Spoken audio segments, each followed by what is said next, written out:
hangat, inspiratif, dan edukatif. Terkadang lucu dan mengharu biru. Inilah Teras Alku 2, teman inspirasi sahabat Alku 2.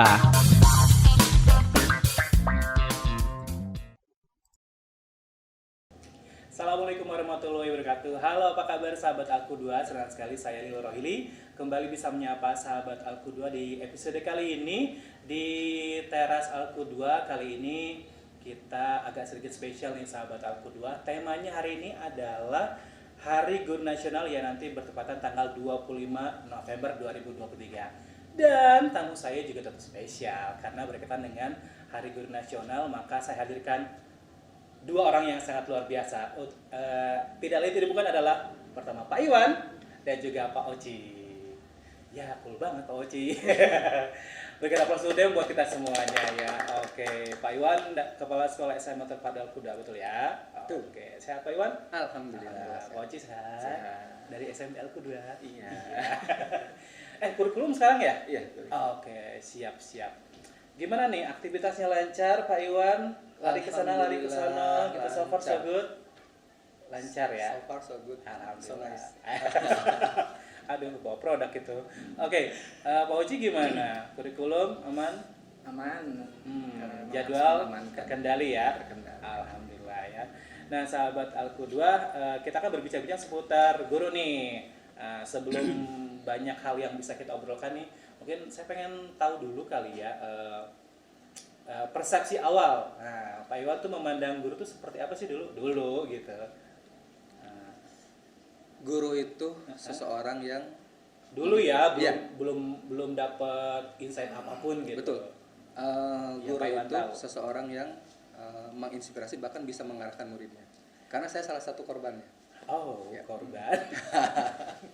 Oke, ada sesuatu di sana berarti ya. Kalau Pak Oji gimana dulu memandang guru tuh seperti apa sih? Ya, sebelum saya terlibat banyak gitu, yang saya ingat itu guru itu ya yang selalu diingat itu digugu dan ditiru. Oke. Apapun yang mereka lakukan itu menjadikan kita, kita harus kayak gitu loh. Gitu kan. Jadi ketika kebaikan yang disampaikan sambil diberikan contoh oleh mereka itu akhirnya melekat. Gitu. Itu yang dulu ya, yang dulu pandang seperti itu. Tapi itu masih jadi barometer Pak Oji juga ya untuk bisa diterapkan dalam profesi sekarang yang dijalani sebagai guru. Ya seharusnya bisa. Karena memang itu Faktanya sulit ternyata ya, tidak mudah. I know. Oke.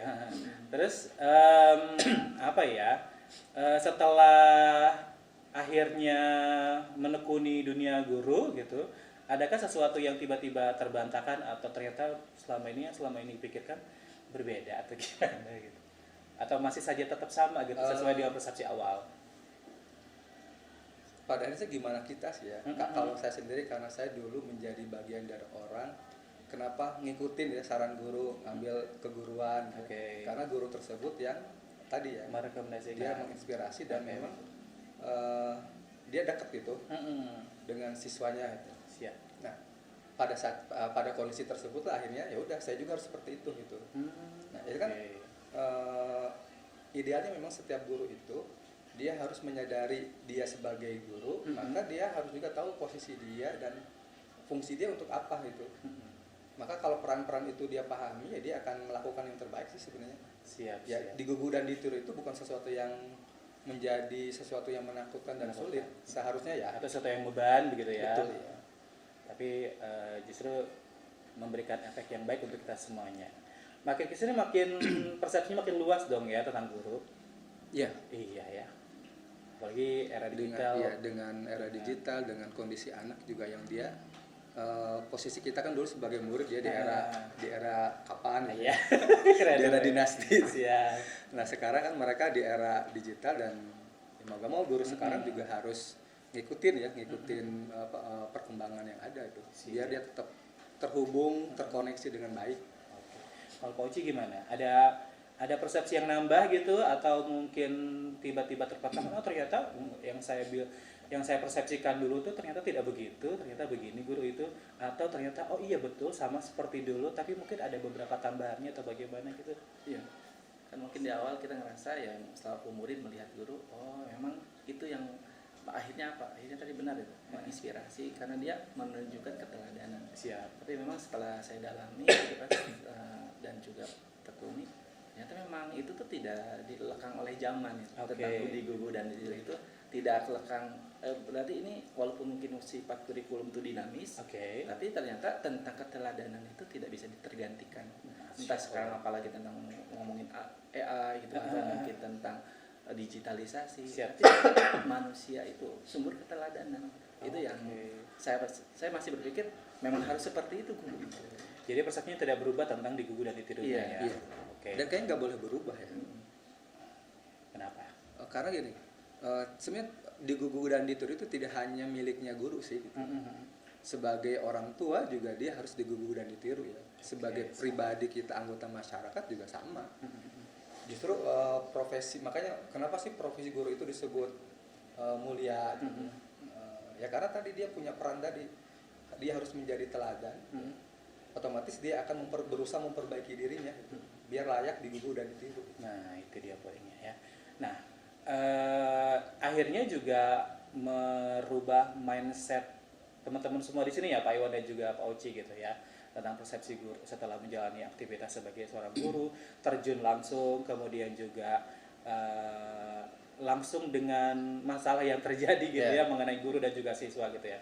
Lalu kemudian akhirnya menjadi mengasah apa ya, kepekaan diri, mengasah kebijaksanaan gitu ya.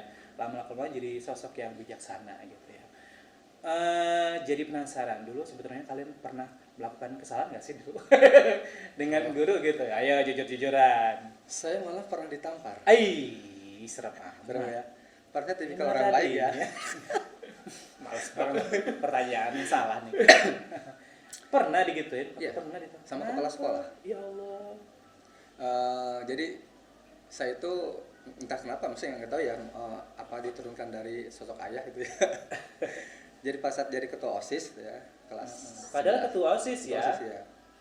Jadi gini ceritanya itu, teman-teman bilang ya, Wan, terkait lab sih gitu ya. Jadi kita itu kan ada bayaran gitu ya, terus kan sekolahnya juga kan dapat ya negeri gitu ya. Oke. Saya kan demand gitu ya. Kok Siap. bisa sih kita nggak punya lab kayak di SMA negeri itu. Oh. SMA 1 Bayas. Jiwa kritisnya Ya. muncul. Nah, karena sebagai sekarang mereka pemimpin. bilangnya ke saya dan saya merasa mungkin saya kan ketua OSIS gitu ya. Mm-mm. Jadi saya ngajak tuh tim inti lah itu, ketua, bendahara sama sekretaris menghadap kepala sekolah. Oh, idi. Ya namanya juga anak sekolah kali ya, dengan ya nggak bisa basa-basi gitu ya. Siap. Ya Dengan keterbatasan bahasa. polos aja gitu, sampaikan membandingkan, mungkin saya sih menyimpulkannya mungkin kepala sekolah nggak suka gitu ya, karena Oke. sekolahnya yang dipimpin dibandingkan gitu. Oke. Saat itu marah itu kan ya, tampar itu. Kalau yang bendahara itu dia pindah sekolah ke Sukabumi. Kalau saya dengan sekitar bertahan sampai selesai. Oke. Terus yang kedua, saya baru ngerti ya. Enggak, tapi semua punya alasan Ya, kalau gitu ya. yang kedua Kenapa itu gini. itu bisa terjadi. Saya sih bukan ngebocorin soal ya gitu. Jadi gini, saya kan nggak tahu teman-teman itu setiap waktu itu saya ingat aja kebagian masuknya itu siang. Gitu. Jadi musim lagi ujian mungkin kayak sekarang kayak UAS gitu ya. Ya. Semesteran gitu. Nah itu teman-teman itu suka ke rumah gitu, terus bawa soal, gitu. Minta Masih dikerjain itu ya. dikerjain. Nah, saya sih nggak pernah berpikiran macam-macam ya soal itu dari mana gitu. Waktu itu soal bahasa Arab saya kerjain aja tuh ya soal itu. Terus udah nyampe sekolah ya saya kasih gitu. Ya udah gitu, saya nggak berpikir macam-macam. Ya udah pas ulangan selesai gitu. Ternyata itu soal hari itu gitu. Padahal saya sih, kok ini kayak sama ya. Dan ternyata dimaafkan oleh teman Pak Iwan hari itu. Dan itu di-share ya imbasnya dua kejadian itu nilai saya gitu ya. Jadi saya bukan menyombongkan diri saya. Jadi saya dari kelas 1 itu selalu ranking 1 itu. Nggak menyombongkan diri tapi dari kelas 1. Jadi pada saat itu turun jadi ranking 2. Oke. Jadi guru-guru tuh bilang, "Wan, sebenarnya sih nilainya nggak harus segini." Gitu ya. Karena tadi ya ada dua kejadian itu berkurang, tapi di semester berikutnya saya itu aja sih. Oke. Oh, yang terakhir ada satu lagi. Ini pas udah selesai jadi ketua OSIS. Saat musim pemotretan, gitu ya. Jadi ada teman saya yang dia ingin tetap pakai jilbab. Oh, oke. Pemotretan Terus, untuk ijazah. Ijazah, Jadi zaman oke. saya itu tahun 2001 ya. Itu Ya, masih ketahuan dong. ya Usianya. lama. Saya kan mikir gini, kan ini MAN gitu ya. Iya. Kok gak boleh gitu? Kan memang secara aturan memang ijazah itu harus terlihat. Oh iya dulu, Ya, iya dulu iya iya, iya gitu iya, ya. dulu memang harus terlihat Nah, rambutnya. teman saya ini kan dia dari pondok dulunya gitu ya. Hmm. Terus ada 2 orang tuh, dan ingin tetap pakai jilbab. Saya ngadep ke kepala sekolah, sampai itu apa ya, agak sedikit debat gitu ya. Oke. Sampai ya udah kalau mau ngambil resiko gitu. Terus yang berikutnya, jadi gini, saya kan nggak badung, nggak pernah badung gitu. Oke. Pada saat kelas 3 itu ada acara hari nelayan di Sawarna. Oke. Hari nelayan, saya penasaran kan. Terus ada teman saya itu dia orang Sawarna. Akhirnya kita satu kelas Kesana semua. Kesana, ya. Oh ya Allah. itu marah. Iya si Iwan ya, ketua OSIS mana ketua Padahal kalau kita relatekan dengan kehidupan sehari itu adalah kebebasan atau Nah. kemerdekaan belajar ya. Saat itu memang ini Langsung, alasannya kenapa kita berani pergi, karena guru matematika di kelas 12 itu jarang masuk. Oke. Nah, guru yang jarang masuk karena dia jauh ya, di Maliping, nggak usah di orang Maliping itu. Udahlah gitu. Di hari Sabtu pula itu ya. Seninnya dipanggil. Itu sih saya kalau Iya. SMP masih Cenderung aman lah ya gitu ya, patuh dan ini gitu. patuh dan suka bermusyawarah. Hanya itu sih mungkin. Iya iya. Entah Tapi itu- dari sekian banyak kejadian itu rata-rata paling poinnya sih lebih ke miskomunikasi kayaknya ya sih. Ya, jadi ya lebih ke ya menyampaikan aspirasi teman sih. Oh iya betul. Dan siap pasang badan. Siap. Tapi yang paling terkadang itu ditampar itu sakit itu. Pastinya membekas sih ya. Cincin ali itu ya. Ya Allah. Baru pertama Iya, kali iya. seumur hidup. Tapi tapi jadi trigger tersendiri pastinya ya gitu. Maksudnya karena itu membekas jadi bekal sendiri, lalu mungkin sekarang jadi kepala sekolah pada akhirnya ngerti posisi dan keadaan siswa gitu. Mungkin itu bibit ya, bibit. Saya kan tipikalnya orang yang ini ya, maksudnya bukan pemberontak sih ya. Maksudnya kritis sesuatu- mungkin ah, ya. iya. Mungkin dari situ gitu. Kadang saya suka mikir, ini saya turunan dari siapa gitu. Enggak kok, jiwa kritis itu jiwa sesuatu yang sangat positif. Nah kalau Pak Uci, ini kelihatan dari tampangnya tampang anak baik sih. Iya. Cuman penasaran juga sih. Penasaran Dulunya sih pernah nggak sih melakukan hal-hal yang layaknya sebagai siswa gitu? Ya, seharusnya sih Kabur-kabur dikit. Harusnya ada. Seharusnya nggak ada. Harusnya nggak ada. Harusnya nggak ada. Karena Saya memang pikir harusnya ada. orang ternyata tua harusnya nggak kan ada. memang background agama ya. Oh, Terus oke. memang keluarga besar pondok pesantren, punya pondok Masya Allah. pesantren. Terus tapi karena mungkin ya namanya anak-anak gitu. Dan memang ini hal yang menarik menurut saya. Jadi ketika itu lagi belajar sejarah Siap. di SMP belajar sejarah baru masuk. Oh, SMP. Gurunya kebetulan polisi. Polisi. Gurunya Jadi polisi. beliau tuh dulu pernah jadi polisi kalau nggak salah. Itu dia lagi nerangin, saya mainin karet. Jadi Hey. bikin mainin tuh ya. Oh, kayak gini-gini tuh ya, gitu. robot segala Itu macam. dilempar papan hapus, dipanggil. Nggak cukup sampai dilamar, dipanggil ke Kan dulu, itu dilempar pakai penghapus kena? kena. Oh, Karena kan oke. saya fokus sebenarnya lagi ngeliatin. Kaget kan. Kan penghapusnya dulu penghapus masih kapur ya. Iya. Oh, Ci, maju ke Iya. depan. Wah. Ntar dulu, penghapus itu ada yang dari kayu, ada yang dari Dari kain busa, bikin. ya. itu dari kayu itu. Oh, dari kayu ya, ada Kayu. kayunya. Hmm. Mantap tuh. Itu dipanggil ke ruang guru. Akhirnya kamu saya keluarin kamu dari sekolah. Kata saya, Pak, kok saya dikeluarin? Takut ya. Kalau nggak mau keluarin, udah kamu beli buku baru, terus tulis saya tidak akan mengulanginya lagi sampai buku itu penuh. Dari situ saya benci pelajaran sejarah. Aduh, gara-gara gurunya. Dan memang karena saya nggak suka dengan guru sejarah itu, pelajaran sejarah itu punten ya. Saya itu di ijazah SD 95 nih. Karena saya suka pelajaran sejarah dulu. Siap. Bahkan sampai tanggal tahun dan apapun saya hafalin tentang sejarah. Tapi karena ketemu guru itu, Oke. itu selama SMP saya nggak suka pelajaran sejarah. Karena itu membekas gitu. Walaupun pada akhirnya ini gitu kan Berdamai juga sih ya. berdamai secara sendiri aja. Oke. Karena memang itu sampai mau dikeluarin gara-gara gitu doang gitu. Itu yang pertama. Yang kedua, saya dulu di SMK itu ketua rohis. Oke, Ketua siap. rohis itu tuh kita biasa kan mau ada kegiatan kita ngajuin namanya juga siswa minta bantuan dari sekolah. Itu tadinya ngomong ya sekolah biasa bilang nggak ada dana dan Dan lain-lain. segala macam. Nah emang tadinya pelan, dan kebetulan memang kami ini kan tim Danos itu dengan agak sedikit naik nada kami. Oh, ngegas sedikit. Ngegas sedikit. Itu Oke. langsung siswaan ngegebrak meja. Habis itu masjid disegel.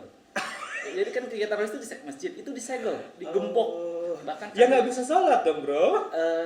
digemboknya hanya mereka yang bisa buka dan sekret rohis itu tuh kami diusir, tidak boleh tinggal di situ. Dan kalau dulu kan boleh tinggal ya. Kalau ada kegiatan bermalam di sana dan yang lain. Itu sampai kami diusir dari sekret itu sendiri. Padahal memang kondisinya ya ini kegiatan ya bahasanya ya memang kebutuhan kami, kebutuhan sekolah juga Mendukung agenda sekolah juga. Iya. Dan memang waktu itu rohis lagi kencang-kencang bargaining position dengan kepala sekolah. Bahkan disebutkan kata kepala sekolah, ya inilah kementerian agamanya sekolah adalah rohis. Tapi ketika mengajukan kira-kira akan disambut baik, ternyata beda. Itu pasti karena memang miskomunikasi aja ya. Mungkin gitu. karena memang tadi kita siswa enggak ini ya, Cara enggak gaya menempatkan cara menyampaikan mungkin kurang tepat bagi Siap. Walaupun pada akhirnya setelah itu beliau minta maaf, dibuka lagi masjidnya, dibuka lagi sekretnya. Karena apa? Karena besoknya harus ada kegiatan yang wajib rohis yang lakuin. Karena yang lain nggak bisa. Tetap kebutuhan. Akhirnya juga ya. iya, tolong dong ya, pokoknya harus bisa 2 hari. Hari Jumat kegiatannya, hari Rabu kita dipanggil lagi. Oke. Oh, kan kemarin ditolak. Ya ini pokoknya kepala sekolah. Tapi belajar dari pengalaman Pak Oci gitu ya, yang sampai traumatik gitu ya, sampai benci sejarah gitu. Iya. Itu peran guru berarti penting banget ya Pak Iwan ya gitu ya. sangat. Sejauh mana gitu kita mentreatment siswa gitu. Bahkan kayaknya guru tuh nggak boleh marah kesannya. Ya, gimana tuh Pak Iwan? Jadi gini, Masa nggak boleh marah gitu? Gua kan pengalaman manusia. pengalaman saya jadi murid ya, terus kayak tadi berinteraksi dengan kepala sekolah, dengan guru matematika. Saya juga pernah di SMP itu, saya termasuk orang yang bisa mengerjakan tapi nggak mau berani tampil kalau itu. Oke. Jadi kenapa saya pada saat itu memutuskan saya harus berani tampil? Jadi ceritanya pada saat ada PR matematika itu saya itu pasti selalu ngerjain. Ya. Saat itu ada satu soal yang nggak bisa saya kerjain. Qadarullah itu. Soal itulah yang diminta guru itu kan siapa yang bisa gitu ya. Yang lain pada maju, saya juga bisa tapi saya nggak maju itu. Udah nggak ada sejarahnya saya harus maju gitu ya. Nah itu diminta itu. Saya maju pada soal yang nggak bisa saya kerjain. Tahu kan? Oke. Saya ke depan ngapain saya coba? Apa yang terjadi? Saya ngutek-ngutek kepala. Hanya ngurut-ngurut apa kapur aja itu. Karena nggak bisa ngerjain, orang belum dikerjain. Ya kan? Kan soalnya belum bisa kerjain. Karena saya nggak bisa. Yang lain saya bisa kerjain. Satu soal itu enggak. Dan itu kena saya disuruh ke depan. Nah, ternyata gini, pengalaman yang dialami ya, yang pahit itu gitu ya. Pada saat misalnya saya mau posting diri, oh iya, ternyata memang kita sebagai guru atau sebagai kepala sekolah harus tahu bahwa murid itu dia punya keterbatasan komunikasi. Dia semangat gini ya. Program itu dia basisnya semangat gitu ya. Ide-idenya brilian, idenya baik, bagus gitu. Tapi mungkin cara penyampaiannya juga tidak terlalu baik. Nah, makanya pada saat saya mengalami diperlakukan seperti itu, saya nggak boleh seperti itu gitu. Oke. Karena mereka niatnya baik gitu. Siap. Kalaupun ada hal yang harus kita rem dari mereka atau mungkin ada hal yang diperbaiki, kan tinggal dikomunikasikan gitu ya. dengan cara yang baik, dengan cara mereka itu. Nah itu yang berusaha saya lakukan gitu. Siap. Termasuk juga kayak misalkan anak-anak yang kritis gitu ya. Saya sangat menghargai mereka gitu. Maksudnya pusing sih, iya sih pusing gitu. Banyak anak yang pengen yang itu gitu. Mungkin kodolo pada akhirnya kayak selama di SMA itu banyak anak yang sering pangkas kompas ya. Iya. Langsung Gus. Gitu. Langsung gitu. Karena entah mungkin saya nerima mereka gitu ya, terus menyambut mereka dengan ide-ide yang mungkin kalau ke guru lain misalkan langsung di-cut. Dan itu menjadi ke mereka ya udahlah. Nah, karena dari pengalaman itulah makanya saya tidak pernah meng-cut. Kalaupun ingin meng-cut, saya cari cara itu biar mereka menerima dan ya tetap mau bergerak gitu. Siap. Itu yang dijaga. Karena gini, anak itu kalau sudah terpatahkan, udah. Iya, lebih berbahaya ya. Iya. Ketimbang kita tidak mengcover keinginan mereka gitu ya. Jadi pengalaman terbaru itu ya, ya anak-anak SMA gitu ya. Itu karena ada mabit, pengen ada kegiatan yang kegiatan ini saya nilai nggak relate itu dengan mabit itu. Oke. Tujuan mereka baik, saya paham itu. Itu mereka udah saya kelihatan dari aura mereka gitu, mimik mereka udah kayaknya udah padahal mereka Asem aja gitu ya bawaannya. Mereka penanggung jawab loh itu. Saya mikir, aduh kalau mereka nggak jalan ini siapa yang berarti? Akhirnya apa? Saya minta mereka untuk datang ngobrol gitu. Ngobrol terus ya biasa lah gitu. Saya minta pandangan mereka kenapa harus ada ini gitu ya. dari obrolan itu kita berusaha membuka itu ya, mereka harus belajar bijak gitu, menempatkan sesuatu sesuai dengan Membuka tempatnya. sisi humanisme mereka. Iya. Oke. Nah, akhirnya mereka memahami ya Pak ya, iya gitu. Menerima itu, dengan mereka menerima sesuatu yang kita koreksi gitu ya, itu memang nggak bisa semenit 2 menit sih gitu. Siap. Setengah jam harus bersabar untuk proses itu, enak gitu. Akhirnya mereka dengan sukarela mengganti kegiatan itu Dengan agenda yang lain. dengan yang lain, dan Tapi mereka tetap. berjalan. Nah itu yang dijaga. Siap. Nah, mungkin treatmentnya juga berbeda kalau misalkan siswanya adalah siswa SMP. Pernah mengalami kayak begitu Pak Oci? Pak Oci juga kan sempat jadi pembina OSIS kalau nggak salah ya. Iya. Nah, komunikasi yang tidak begitu baik dan sebagainya gitu. Padahal sebetulnya mereka bermaksud untuk baik gitu menyelesaikan sebuah acara. Iya.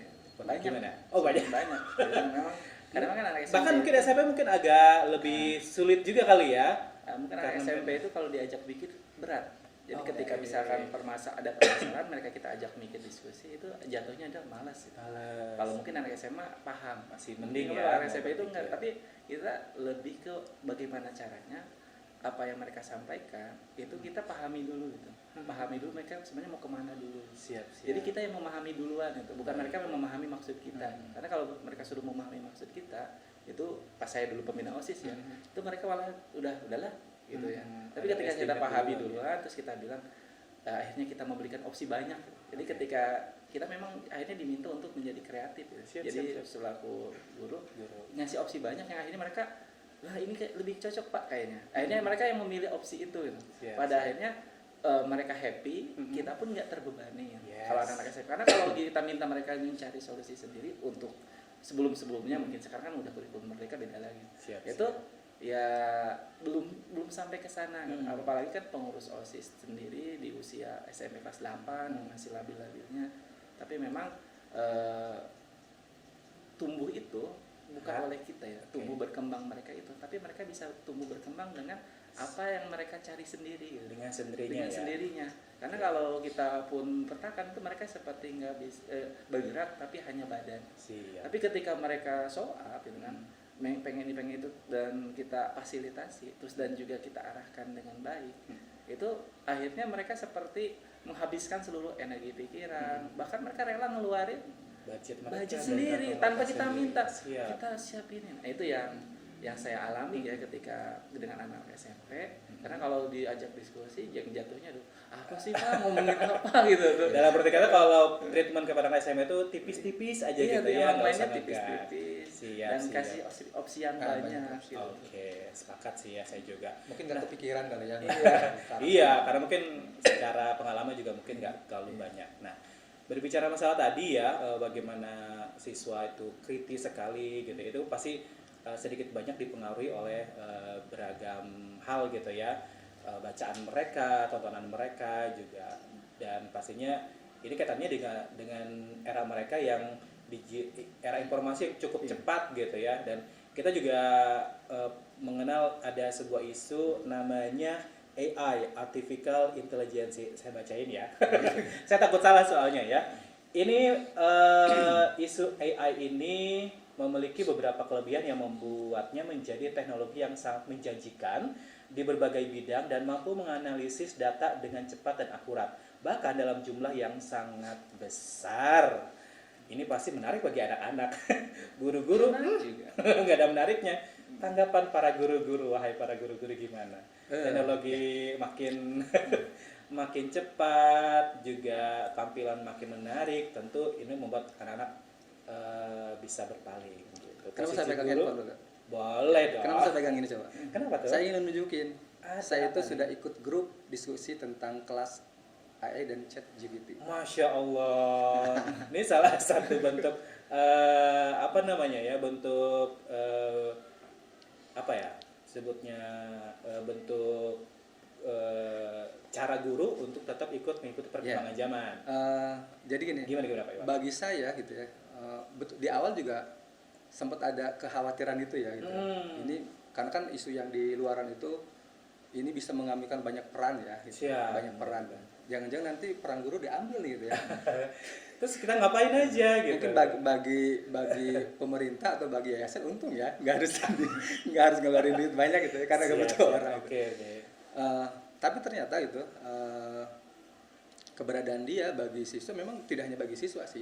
Ketika saya ikutin kelas ini, betul ini akan lebih ke apa? Membantu kita untuk mengefisiensikan waktu yang kita punya, sehingga nanti kendala-kendala yang selama ini dijadikan kendala gitu ya, oleh guru gitu ya, sesuatu yang mungkin menjadi aduh kok jadi ribet ya dengan ada ini itu tugas guru yang banyak, ini nanti ada beberapa part yang bisa dibantu oleh AI ini, tercover oleh AI iya. ini. Kayak misalkan ini saya kemarin pas saya butuh info tentang taruh kemarin ngebahas tentang prosedur rekrutmen gitu ya, seleksi kepala sekolah gitu. Itu kita tinggal di ChatGPT itu tinggal klik aja, dia ngasih banyak option chat. Mau apapun, banyak itu datanya ya. Iya, bahkan kita misalkan mau Palilo ingin bikin gambar ilustrasi terkait pemandangan suasana pagi hari di pedesaan, di belakangnya ada persawah, terus ada matahari yang berkicau. Itu nanti tinggal muncul gambar. Semuanya serba dimudahkan. Jadi justru bagi guru nanti dia akan membantu gitu. Bagi guru akan membantu. Jadi materi yang mau diajarkan itu dia sangat terbantu dengan cepat. Bahkan bikin soal pun, misalnya kalau mau bikin soal apa gitu, misalnya soal PG terkait teks puisi muncul dia. Ya. Jadi gimana biar sesuai dengan CP-nya, gitu, sesuai dengan TP-nya, muncul aja TP-nya. Teks puisi dengan indikator capaiannya A, B, C, D, nanti dia ngasih. Mau apapun, mau betul. Jadi nggak ketakutan nih bakalan tersaingi. Enggak. Itu ngebantu ya. Ngebantu. Di sisi itu ngebantu karena dia kan tools ya. Dia ngebantu kita memudahkan. Sehingga nanti tidak ada alasan lagi guru habis waktunya untuk membersamai anak. Karena nanti hal-hal yang sifatnya mungkin konteksnya teknis ya, administratif itu bisa dibantu dengan AI ini. Tapi mungkin ada beberapa hal yang tidak bisa tergantikan juga dari AI. Iya. Mungkin Oci bisa kasih apa kira-kira yang sebetulnya nggak bisa tergantikan oleh teknologi macam apapun, secanggih apapun gitu. Saya sedang menggandrungi ya sebenarnya. Dari ChatGPT saya coba Bing. Baru kali tentang Disney dan yang lainnya. Apa meneh? Itu Bing itu ternyata gratis. Saya baru standar Canvas sih dari Microsoft ya. Karena kan memang kemarin saya juga ikut pelatihan Google Scholar for Education. Itu di situ banyak yang tadi disampaikan oleh Pak Iwan tentang memang penggunaan itu, dan memang seharusnya guru itu kan sesuai dengan Permendikbud 16 tahun 2007 ya, dengan kompetensi guru. Nah itu guru seharusnya bukan malah takut, melainkan harusnya berdamai dengan kondisi berdampingan. Zaman. Karena memang kan tadi yang di awal saya katakan kurikulum itu dinamis, tidak bisa kurikulum itu saklek, nggak bisa. Dia harus terlalu berubah-ubah dengan kondisi zaman.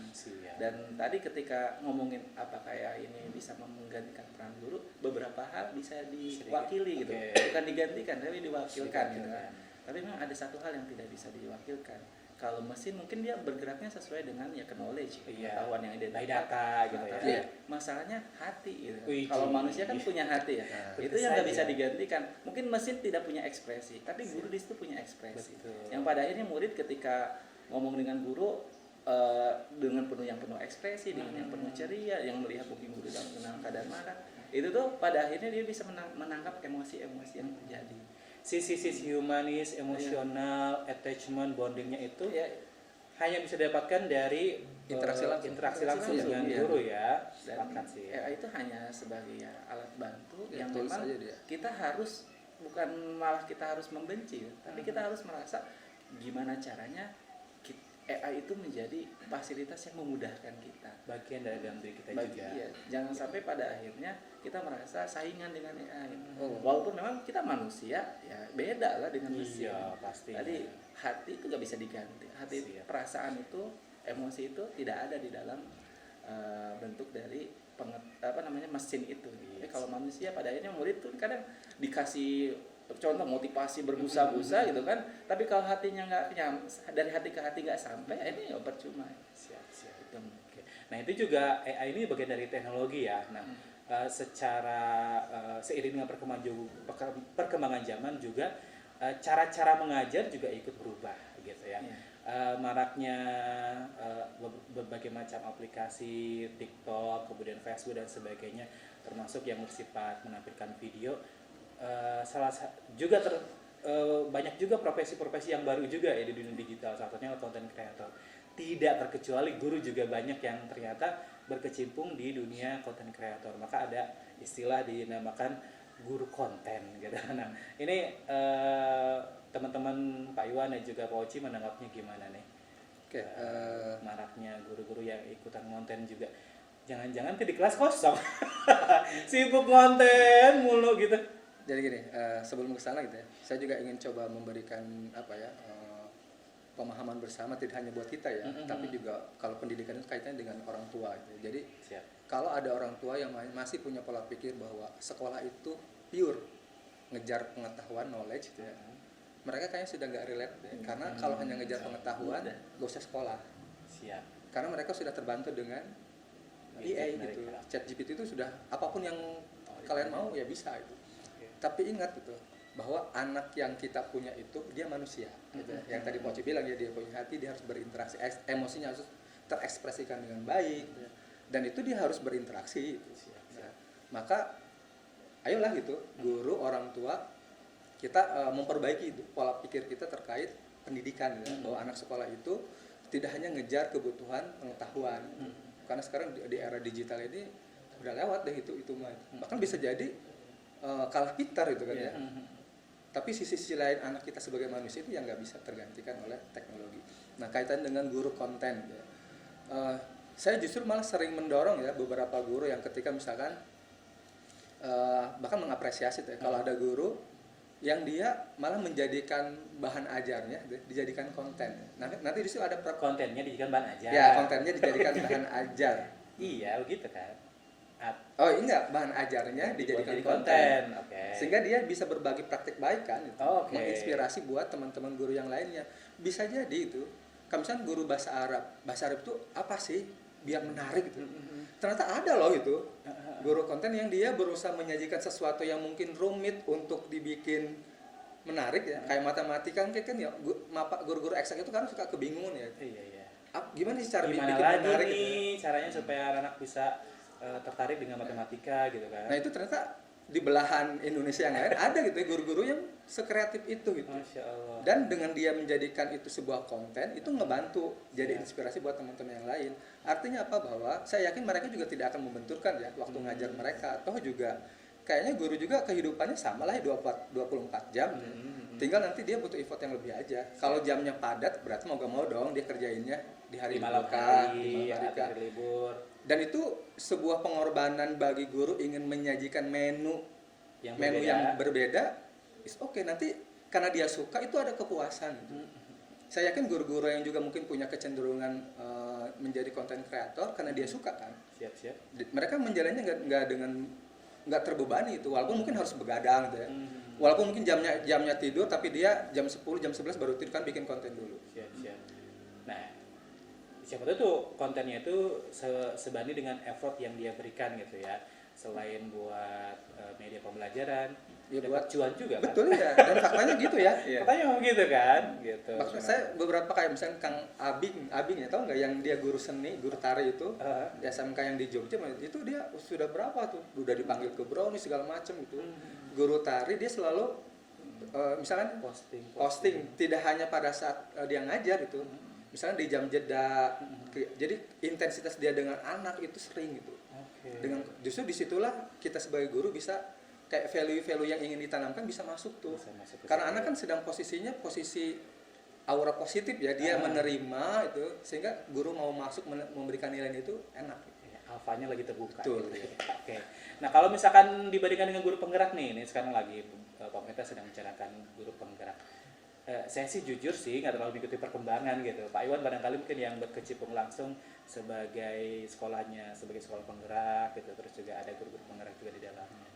Itu seberapa efektif dan efisien dalam membantu kurikulum Merdeka di tahun ini. Jadi Oci juga boleh menambahkan ya. Sepengetahuan saya ini pemerintah ini ingin itu bahwa guru-guru kan sejauh ini biasanya pola kurikulum baru itu diterapkannya turunan gitu ya, dari pusat ke provinsi ya, ke dinas kabupaten kota, ini provinsi baru ke sekolah gitu.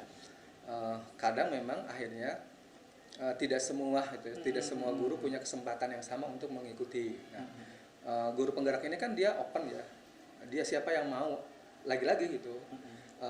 Guru yang memang dia punya semangat untuk bertumbuh gitu ya, dia punya keinginan untuk rasa ingin tahunya lebih, dia akan penasaran tuh gitu, nyoba itu, karena kan itu juga ada seleksi gitu. Nggak hanya sebatas daftar diterima itu kan, ada seleksinya, dan cukup juga lumayan ya seleksi bikin kayak ngejawab beberapa esai ya, yang itu harus minimal 200 kata 500 kata, itu ada ketentuannya itu, kalau kurang ya nggak bisa gitu ya. Terus nanti ada seleksi ngajar juga dalam durasi 8 menit ya, peer teaching gitu ya, harus sudah selesai, nanti ada wawancara juga gitu ya. Nah, sebenarnya guru penggerak ini tidak jauh beda dengan sekolah penggerak. Nah, kalau guru penggerak kan sasarannya guru. Kalau sekolah penggerak itu kepala sekolahnya. Tapi treatmentnya sama itu. Nah, bagaimana nih guru penggerak? Justru kalau saya melihatnya ini pemerintah sedang ingin berusaha membantu gitu ya, sekolah biar guru-guru yang jadi guru penggerak dia memahami kurikulum yang sedang dijalani ini gitu ya, sehingga dia bisa menjadi pelaku gitu di sekolahnya dan menyebarkan kebaikan, berbagi praktik baik itu ke guru-guru yang lain. Ada istilah pengimbasan gitu ya. Nah, harusnya dia yang menggerakkan tuh budaya sekolahnya itu gitu, dan dia nanti berakar dengan kepala sekolah gitu ya. Tapi yang saya lihat impact-nya adalah beberapa guru akhirnya banyak yang tidak masuk ke kelas. Nah, ini gimana pandangan Pak Iwan? Atau Pak Uci deh, gimana? Pak Uci mau nanggapnya. Gantian. Iya, maka Pak Uci. Ya, dan memang kenyataannya seperti itu ya. Ketika memang guru kita disibukkan dengan pelatihan-pelatihan, jangan kan ngomongin pelatihan guru penggerak ya, atau pelatihan yang lain pun, ketika dia meninggalkan kelas pada akhirnya, dan apalagi kan guru penggerak itu 9 bulan Pak. 9 bulan dia ada waktu-waktu yang mungkin bagi full day yang sekolahnya sampai sore, dia kan kadang online-nya siang bahkan mungkin sore, yang pada akhirnya dia harus mau tidak mau nih, kalau nggak ninggalin itu, pada akhirnya pendidikannya ada evaluasi gitu. Itu yang, dan memang jatuhnya adalah sebenarnya kadang saya lebih mikirnya ke hal lain sebenarnya. Apa tuh? Ya kan kita kampus-kampus itu punya LPTK ya, ada kampus yang termasuk LPTK gitu, kayak UNJ, terus kayak UPI, terus dan kampus yang lain, yang pada ini itu kan dia membuka jurusan-jurusan pendidikan. Maka saya berpikir apakah mahasiswa-mahasiswa yang sedang belajar di kampus pendidikan atau sarjana-sarjana pendidikan ini nggak cukupkah gitu belajar selama 4 tahun, harus ikut guru penggerak, harus ikut PPG lagi gitu kan. Lantas fungsinya sarjana-sarjana pendidikan belajar di kampus itu untuk apa? Padahal kan seharusnya kompetensi itu ditingkatkan ketika dia sedang belajar. Artinya Pak Uci mengatakan bahwa harusnya treatment guru penggerak itu diserahkannya di tingkat mahasiswa itu gitu kan. Ya seharusnya lebih dikonsenkan ke sana. Karena kalau di sekarang contohnya guru pada akhirnya kan tadi dilematis, meninggalkan kelas, pelatihan berhari-hari, meninggalkan keluarga, yang seharusnya dia sudah mulai praktek gitu kan, yang seharusnya dia sudah mulai menerapkan, ini malah disuguhi dengan hal-hal yang pada akhirnya membuat guru itu dilematis. Dan memang akar masalahnya sebenarnya, akar masalah pendidikan kita ya tadi, ibaratnya kan kalau kita ngomongin kita kampus kedokteran ya, pasti yang ngajarnya adalah dokter, benar kan? Iya. Atau mungkin dokter umum atau sarjana kedokteran yang dia juga ikut praktek di rumah sakit atau mungkin buka praktek mandiri. Pertanyaan saya adalah kampus pendidikan, pertanyaannya dosennya pernah jadi ngajar SD, SMP, SMA enggak? Saya bukan dosen. Iya. Itu dalam artian ketika dia membuat rancangan itu, apakah sesuai dengan tujuan pendidikan yang dicapaikan oleh itu Kementerian Pendidikan atau mungkin kenapa tidak diterapkan di mahasiswa? Mungkin karena mahasiswa belum terjun langsung. Iya, jadi kan kurikulum guru penggerak itu bagusnya ya 9 bulan itu dirangkum kepada 4 tahun guru-guru pendidikan itu. Jadi ketika dia keluar dari kampusnya dia sudah jadi jangan malah disuruh PPG Prajabatan terus di CGP, itu seharusnya selesai dulu pembelajaran gitu tuh kalau bagi saya. Pada akhirnya tadi ya dilematis, yang harusnya dia ngajar di kelas, yang harusnya dia mengayomi manusia, kan murid itu manusia ya, bukan makhluk lain gitu. Manusia yang memang tidak bisa ditinggalkan langsung nurut gitu kan, bukan robot yang kalau on ya on, kalau off ya off. Oke lah, let's say kita katakanlah tidak usah menyalahkan kegelapan lah gitu ya. Ini sudah terjadi. Pak Iwan gimana? Jadi seharusnya gimana gitu kita bersikap tanpa harus meninggalkan banyak Jadi gini sih, apa ya? Ini literasi kembali literasi. ranahnya nanti tataran kebijakan ya di kementerian ya. Gitu. Atau juga tadi karena kurikulum sifatnya dinamis, gitu ya. Pada akhirnya mungkin niat baiknya ya, karena ada guru-guru yang dia sudah jadi guru, gitu. Sementara kurikulum berubah, gitu. Ada kurikulum baru. Gimana caranya nih biar bisa diterapkan di sekolah? Maka bisa jadi mungkin muncul kebijakan ya tadi sekolah penggerak, guru penggerak ya, biar mereka lah yang menjadi duta sekolah itu untuk mengimplementasikannya. Tapi betul sih di sisi lain juga seharusnya memang ada korelasi ya, ada penguatan di tataran kampus gitu ya. Artinya nanti mereka kan juga akan menjadi calon ya, pengisi pos-pos di sekolah gitu ya. Sehingga kalau mereka sudah punya itu ya tinggal jalan ya.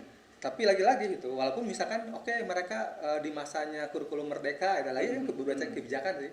Tapi ketika mereka jadi guru ternyata kurikulumnya berubah nih gitu. Ya kan? Repot lagi sih. Maka memang solusi ya bukan solusi ya. Hal-hal yang memang harus dijadikan kajian itu sebenarnya bagaimana sih Indonesia itu punya kurikulum yang memang dia walaupun mungkin nama kurikulumnya berbeda tapi esensi substansinya memang sama itu. Dan ini yang memang masih menjadi PR ya. Di Indonesia ini ada istilah ganti menteri, ganti kurikulum. PR kita semua nih sebagai guru Betul, nih ya, ya. pastinya ya. Oke. Nggak kebayang dong ya setiap guru penggerak itu stresnya luar biasa. Kalau Iya yang saya tahu gini ya, kayak saya nih pelatihan yang tim KP itu memang dijadwalkannya pada saat liburan. Saya kurang terlalu seingat saya dulu juga Bu Aidah ya. Memang betul sih tidak menampilkan bahwa ada beberapa kali pertemuan yang dia harus ninggalin tugas gitu ya. Tapi setahu saya memang pemerintah berusaha semaksimal mungkin penjadwalan mereka itu tidak berbenturan. Walaupun nanti faktanya di lapangan bisa jadi nggak terhindari ya gitu kan. Tidak bisa dielakkan. Tidak bisa dihindarkan gitu, tidak bisa dihilangkan bahwa kejadian anak ditinggal gitu. Maka memang perlu menjadi catatan bersama sih bahwa untuk memahami sebuah kurikulum itu seyogyanya memang masing-masing guru dia bertumbuh aja gitu, belajar gitu. Toh banyak fasilitas yang bisa dipelajari sehingga tidak banyak yang dikorbankan. Kalaupun misalkan harus ada pentolan di sekolah itu, ya udah dia jadi leading sektornya yang nanti akan mengimbaskan pada guru-gurunya. Tapi pertanyaan berikutnya, semangat bertumbuh guru-gurunya harus sama gitu.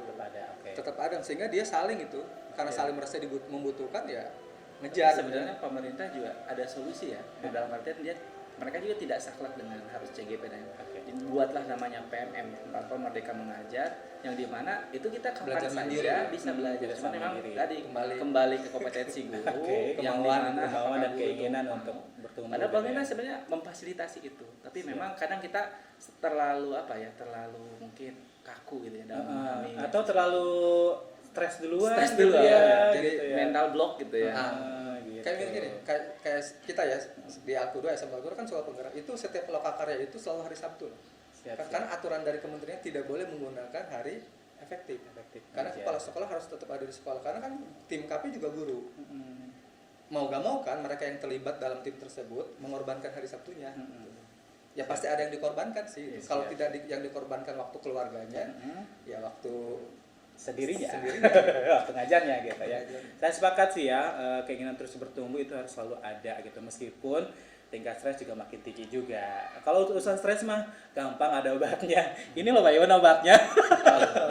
Ya kan, obatnya adalah coklat ini. Kan? Ada coklat. Iya, ini tuh namanya Radista Snack. Jadi teman-teman sahabat Alkuda nih kalau misalkan butuh camilan, ada rasa pisang coklat, ada keripik singkong, ada lanting, ada rempeyek dan juga stik sukun nih. Jadi kalau misalkan tertarik, suka atau misalkan buat dipakai dibawa sebagai oleh-oleh dan juga dibawa pada saat rapat juga boleh Pak Iwan ya. Boleh banget ya.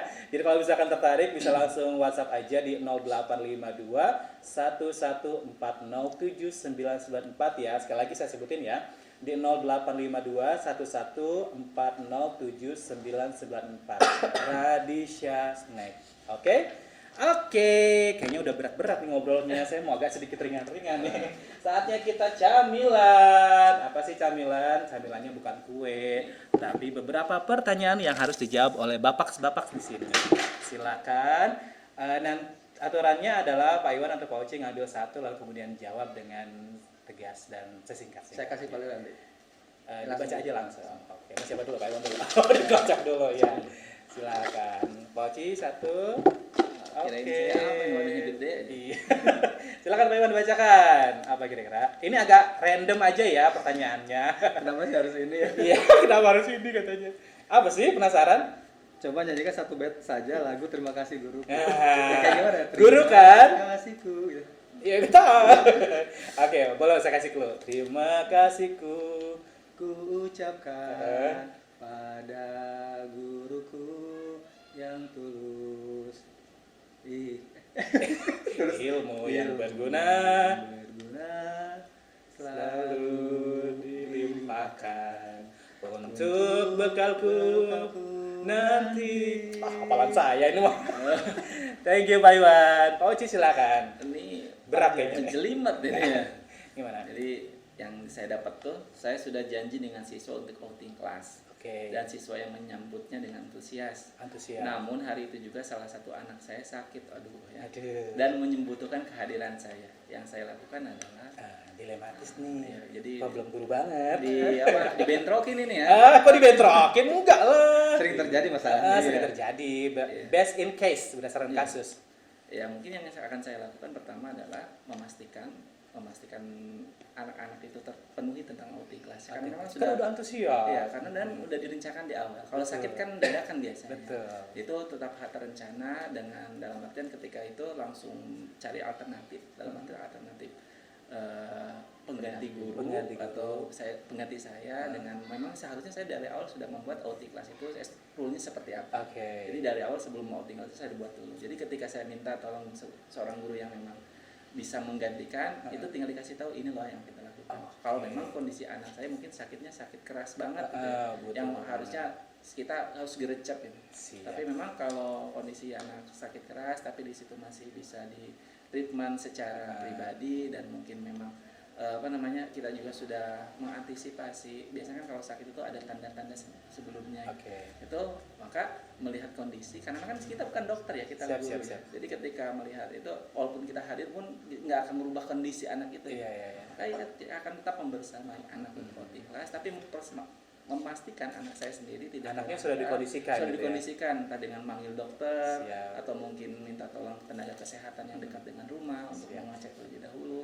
Walaupun memang dikomunikasikan terlebih dahulu karena mungkin akan menjeda beberapa waktu kepada kegiatan outing kelas itu. Tapi tetap memastikan dua-duanya terpenuhi. Bijaksana Itu sekali. Ya, terima kasih Bapak Oci. Iya. Ambil lagi Pak Iwan. masih ada. Masih ada. Kita mainkan aja. Ini nyanyinya cuma satu kan di sini. Tahu ya, ada dua deh kalau nggak salah. Males ini suaranya. Nah, ya silakan Pak Iwan. Saat berada dalam argumen, kamu tipe yang memilih pergi dan menyelesaikan lain waktu atau bertahan dan menyelesaikan secepatnya. Kenapa? Oh ini. Jawabannya apa? Iya. banget ini. Pak Iwan dalam sebuah situasi harus mengeluarkan argumen gitu ya. Lebih memilih untuk menyelesaikan hari itu juga atau ya udahlah gue balik dulu deh. Karena nanti diberesin. Kalau saya tipenya berargumen, menyelesaikan. Hari itu juga? Yap. Kenapa? Karena kalau argumentasi itu harus tuntas itu. Kalau ngabisin waktu, wasting time gitu, ih orangnya gini banget, percuma gitu. Oh, lain Kan suka gitu, cerita. lain cerita ya, Iya. oke. Kita juga bisa melihat ya. Lihat situasi dulu Iya, berarti ya. kita juga kan tipikal orang juga bisa kita baca. Dia yang memang ini argumentasinya sesuatu yang Buang-buang waktu atau kah? enggak gitu ya. Kalau ternyata kayak misalnya udah di ini terus masih nyel-nyel ya udah tutup gitu. Oke. Biasanya saya kayak gitu. Oke. Sepakat sih saya juga. Lihat situasi dulu ya. Iya. Pak Oci. Aduh, Halilo. Dari Pak Iwan. Coba Coba. nyanyikan satu bait, satu lagu himne guru. Himne guru Tadi Beda loh, kalau tadi terima kasih guruku. Himne guru ada apa? lagi himne guru. Ada. kok kita guru ya? Aduh, gimana? Gimana nih? Keguruannya diragukan. Himne guru itu Mau dikasih clue. Gimana? Masa tiap perpisahan nggak pernah dengerin kan suka ada tuh. Terpujilah. itu lebih gampang ya. Ya, Apa? baik. Mungkin suara saya emang tidak harus ditampilkan seharusnya. Langsung nyanyikan saja. Oke. Terpujilah wahai engkau Bapa. Salah. Ibu Bapak Guru, namamu akan selalu hidup dalam sanubari. Cukup. Oke. lagi Pak Iwan. Trio. Oh, hafal. Itu tanpa. Poci mah hafalnya yang Mas JSIT kayaknya ya. Sepertinya Gitu. terlalu banyak bacaan kurikulum. Oh iya, liar jadi oke. Terakhir ambil satu lagi. Ya, Poci. Aduh, ini paling Dari panca indera yang Anda miliki, bagaimana yang paling Anda syukuri? Bagian mana yang paling Anda syukuri? Oke, Poci. Ini harus satu ya? Iya dong, kan paling. Berarti ada satu. Masa semuanya maruk namanya. Panca indera. Yang menurut Pak Iwan, aduh ini gimana gitu. Kalau saya sih mulut, ya suara kan. Kalau nggak ada ini gimana kerjaan gue? Sama. Nggak ada job dong. Saya juga mulut. Oh mulut. Kenapa? Kalau Pak Iwan mungkin penjelasan sendiri. Kan gini, ketika kita mau berbagi kebaikan dengan dengan taruhlah kita nggak punya tangan dan kaki kita, misalkan cacat gitu. Oke. Kita nggak bisa banyak melakukan kita tidak bisa menyampaikan pesan yang ingin kita sampaikan. Nah kalau saya masih punya mulut, setidaknya masih ada hal yang bisa saya sampaikan melalui lisan ini, kebaikan bisa disampaikan. Itu sih. Oke. Bukan apa-apa. Bukan untuk nyanyi, kan nggak bisa nyanyi. Iya, sesuai dengan kapasitasnya masing-masing aja Pak gitu ya. Pak Oci. Ini aneh lagi nih pertanyaan. Apa? Salah satu siswi saya menyukai saya, bahkan menyatakan perasaan. Yang saya lakukan adalah Ada ya kayak gitu ya? Ada Kasus-kasus di sekolah siswa yang menyukai gurunya. akhirnya nikah sama gurunya gitu ya. Kalau Ada yang nikah, Ada yang nikah juga, iya. Oke. Paling ada salam gitu. Ah. Kayak ada salam tuh dari sisi. Posisinya kan Pak Oci sudah menikah, sudah berkeluarga. Urusannya repot ini kalau ada kasus kayak gitu. Gimana coba Oci? Kalau mungkin yang pertama memang ketika Tanpa melukai anak itu ya, anak juga punya perasaan loh. nggak langsung ditolak ya. Ya, yang saya lakukan mungkin yang pertama mengkomunikasikan, Oke. Ya, mengkomunikasikan tentang kondisi saya dan juga kondisi dia. Yang akhirnya kita coba mengedukasi ya, mengedukasi karena mungkin bisa jadi perasaan yang dirasakan oleh anak itu hanya perasaan-perasaan yang Kagum misalnya gitu ya. hanya sekedar Sesaat. mengagumi dan itu cuma bisa berubah-ubah ya. Oke. Dan kita akan coba malah akhirnya kita saling bukan kata saling mendukung bukan ya. Oke. Tapi kita saling akhirnya memberikan edukasi. Itu menjadi pelajaran kita selaku guru gitu kan, dan juga anak-anak akhirnya tahu oh memang ini nih jadi ada namanya kepantasan, ada namanya keselarasan, kesesuaian. Nah, pada akhirnya anak bisa memahami oh ternyata bukan masalah gurunya nggak suka kamu gitu kan. Tapi sayang banget saya sama Pak Oci. Misal Ya, kalau memang ngotot misalnya. Ngotot, Tapi tidak saya sayang banget sama Pak Oci. Lulus dulu aja. ya, Siap. Pada intinya kita dikomunikasikan terus ya. Memberikan nasihat, Oke. komunikasikan dengan baik, sehingga siswa itu akan sedikit memahami. Padahal nggak jauh gitu ya, ya udah kamu silakan ngobrol ke istri bapak. Waduh, peran dunia kalau ini Mengerikan, nah. Kalau disetujui jadi. Aduh, ya cari perkara. Nih Pak Iwan nih yang ngomong ini. Oke. Beberapa terakhir barangkali mungkin kita yang paling banyak miris gitu ya, berita-berita tentang seputar guru. Yang pertama viral, yang sering guru di posisi paling di pojokan gitu misalnya. Ada sebuah kasus yang viral, guru menasihati anak untuk sholat, tapi ternyata dilaporkan atau bahkan yang sampai mau dibacok segala macam gitu. Perasaan teman-teman guru nih yang berdua di sini gimana tentang kasus-kasus yang bermunculan seperti itu? Yang dipukul gitu ya. Dipukul, bahkan ada yang sempat dibacok juga kan. Apa yang terjadi sebetulnya? Degradasi apa yang terjadi? Dan ini memang kalau saya sih memandangnya bahwa akar masalah dari anak dari pelajar itu adalah rumah. Ada di rumah. Orang tua ya. Karena gini, orang tua itu harusnya dia menjadi garda terdepan untuk membentengi anaknya terkait ada etika, moralitas itu di rumah diajarkannya. Jadi ketika misalnya ada kebaikan-kebaikan yang dilakukan oleh guru atau mungkin ada program sekolah, orang tua tahu itu program itu baik, tapi karena anaknya misalnya nggak mau ikut gitu ya, terus dia ngadu. Nah ini juga menjadi catatan nih bagi orang tua kalau ada anaknya yang ngadu gitu. walaupun dia ngomongin buruk tentang gurunya, itu tolong itu tidak langsung ditelan mentah-mentah. Kita yakin itu gak ada satu orang pun guru gitu ya yang punya niatan untuk menjerumuskan anaknya gitu. Jadi pasang badan dulu aja itu. Nah kalau posisi kacamata sekolah, maka memang kepala sekolah itu dia harus menjadi orang yang pasang badan itu buat gurunya. Apalagi ini kan kebaikan ya gitu. Ketika ada orang tua yang mungkin memarahi gurunya gitu ya dia suruh datang aja itu berhadapan dengan kepala sekolah, apa yang menjadikan kendala itu ketika guru kita melakukan kebaikan terus ibu anaknya nggak mau, terus ibu atau bapak menentang. Ya udah kan itu jangan sampai nanti suruh si guru ini yang hadapi sendiri kasihan gitu. Pada intinya memang sekolah dengan lingkungan keluarga harus bersinergi lah ya. Betul. Dan orang tua itu harus terbuka. Jadi jangan ada yang ditutupi. Jadi ini jangan ada yang ditutupi, karena ketika ada yang ditutupi tentang anaknya, apalagi membela gitu ya. Membela dengan tanpa pamrih, tanpa kejujuran, tanpa alasan gitu. Itu repot, akan menyusahkan sekolah untuk melakukan perbaikan buat anaknya. Oji punya pengalaman seperti itu? Dan memang mungkin kalau baca berita ya yang sampai dikertapel matanya pecah atau yang lainnya itu kan banyak ya, bahkan dicubit masuk penjara, itu kan memprihatinkan. Betul. Kondisi terus miris memang kondisi ini yang memang akar masalahnya sepakat saya memang Dari seharusnya itu ilmu tentang, jadi kan kalau selama ini kita selalu mengatakan ada buku ilmu ya. Ada dulu baru ilmu, tapi memang sebenarnya bagi anak itu harusnya ilmu dulu. Jadi ilmu dipahamkan. Jadi sekolah itu bukan tempatnya dia mendapatkan dari kosong menjadi isi, bukan. Tapi sekolah itu tempat dia untuk bagaimana cara soal. Jadi kalau ibaratnya perang, itu orang tua nyiapin pedang dan lainnya. Tapi sekolah itu tempat dia berperang gitu, apresiasi diri gitu. Maka ketika memang kondisi anak seperti itu, maka kita akan mengatakan ya memang begitulah kondisi kenyataannya. Yang pada akhirnya kembali lagi ke pendidikan dan pakar parenting paling bagus kan bukan orang lain tapi orang tua itu sendiri. Sepakat. Nah, pada akhirnya mengedukasi anak, dan juga memang tadi ya di sisi anak, tapi di sisi guru memang guru juga harus diberikan fasilitas untuk tumbuh berkembang.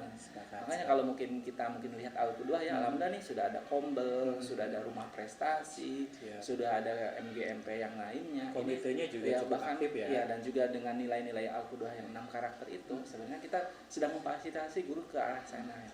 Yang akhirnya pada akhirnya kita tidak terkungkung dengan hal-hal yang sebenarnya kita bisa bisa bernegosiasi di sana. Dan tadi dengan kejadian seperti itu ya, tadi bisa jadi mungkin PR-nya di rumah memang harus ada, dan PR kita selaku guru dalam cara berkomunikasi itu. Lagi-lagi cara komunikasi. Sama ini paling mungkin untuk seluruh orang tua kali ya.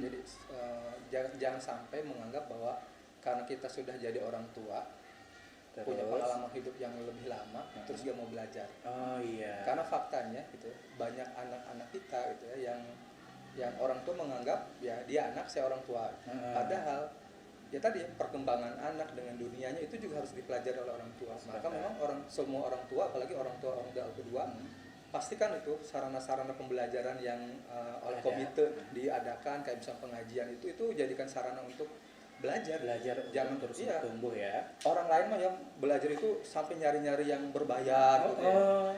Online dia bela-belain harus webinar, Zoom segala macam. Datang kemana ya memang harus kayak gitu, orang tua sekarang harus kayak gitu. Kalau nggak kayak gitu ya nanti ya anak-anaknya ya seperti anak-anak yang memukul guru, bullying ke temennya gitu, dan sebagainya ya, Masya Allah. Jadi balik lagi ke lingkungan keluarga dan juga pola komunikasi harus dibina gitu ya. Terakhir barangkali pertanyaannya nih, kalau saya lihat nih bapak-bapak ini kelihatannya sejahtera banget ya. Kelihatannya gitu.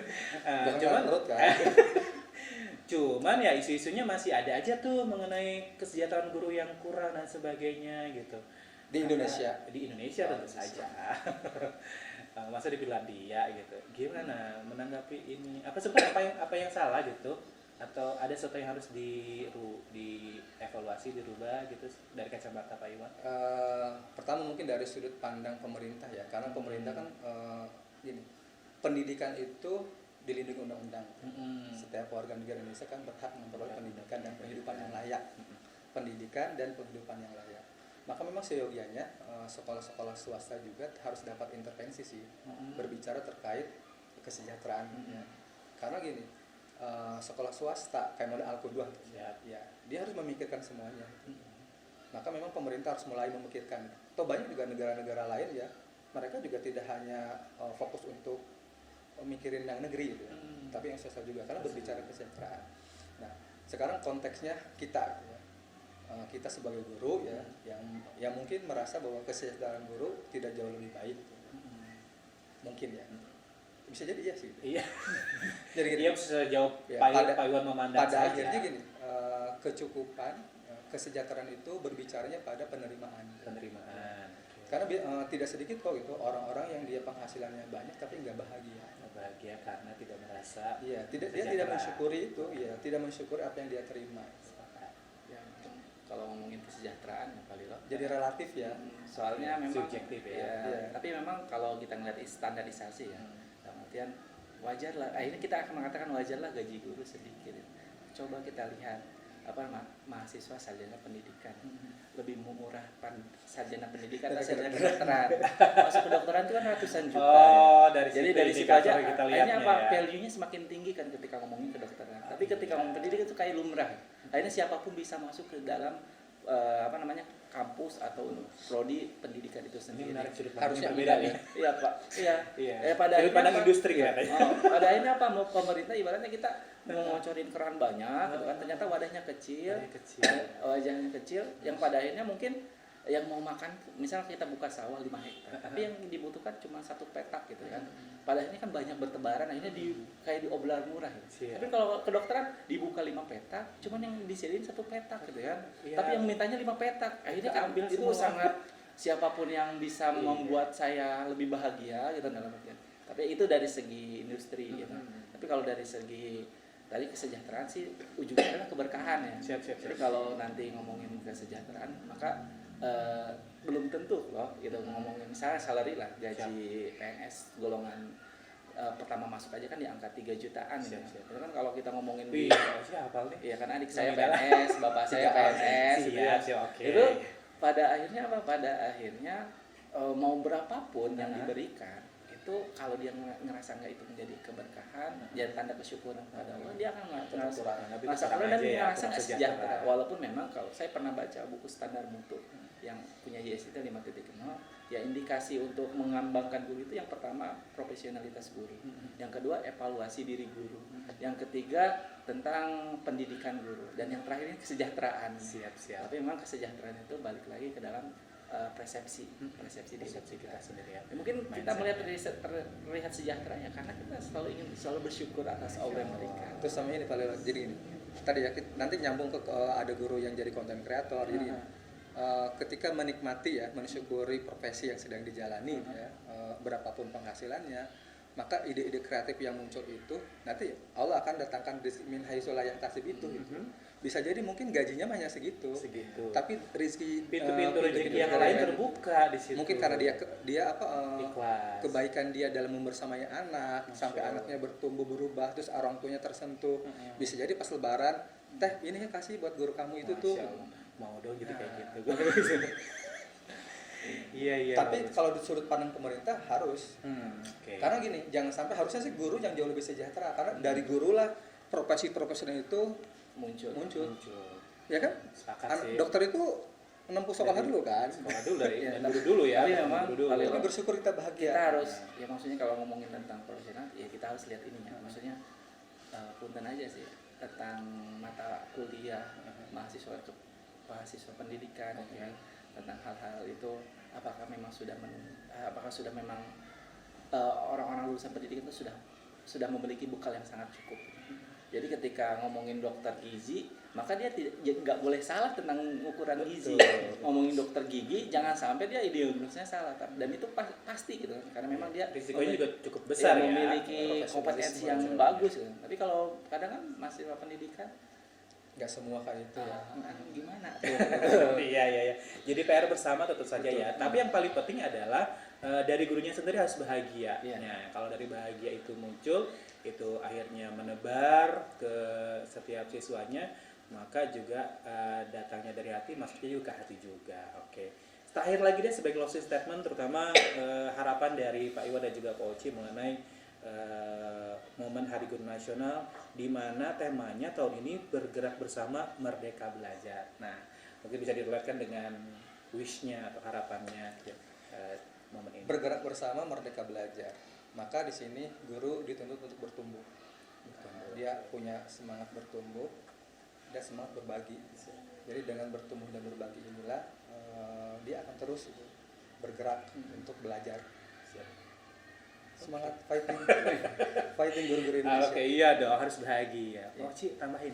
Ya memang bergerak bersama itu berarti memang kita tidak bisa sendiri. Tidak bisa sendiri. Kita harus selalu bagaimana caranya berkolaborasi.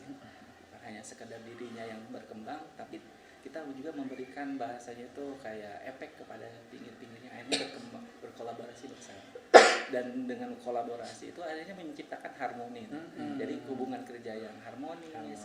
Terus juga keselarasan di situ terjadi, bukan menciptakan manuver-manuver yang lain yang juga pada kan, ya? akhirnya semua saling bersautan gitu. Masya Allah. Walaupun Saling mungkin mengisi, ya. satu ini lemah di sini ditutupi oleh ditutupi oleh yang lain atau dibantu dengan yang lain. Pada Bisa saling akhirnya belajar, saling ya. bantu, saling berbagi dan juga harmoni terjadi di sana. Saya juga banyak belajar banget di obrolan kita beberapa menit tadi ya dengan Pak Oci, dengan Pak Iwan gitu ya. Ini benar-benar merefleksikan dari berbagai generasi gitu ya. Saya belajar dari generasi yang di atas saya dan saya belajar dari generasi di bawah saya.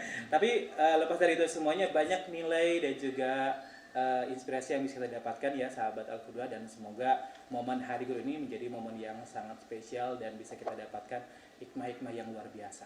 Pak Iwan, terima kasih banyak sudah hadir di sini. Guru harus bahagia. Ah iya dong. Bahagia selamanya. Mantap. Iya, Pak Oci terima kasih ya sudah Sama-sama. di sini. Jangan kapok-kapok, nanti diundang lagi. Saya goodbye untuk sahabat Al-Qudwah. Terima kasih sahabat Terima Al-Qudwah. kasih. Assalamualaikum warahmatullahi wabarakatuh. Waalaikumsalam.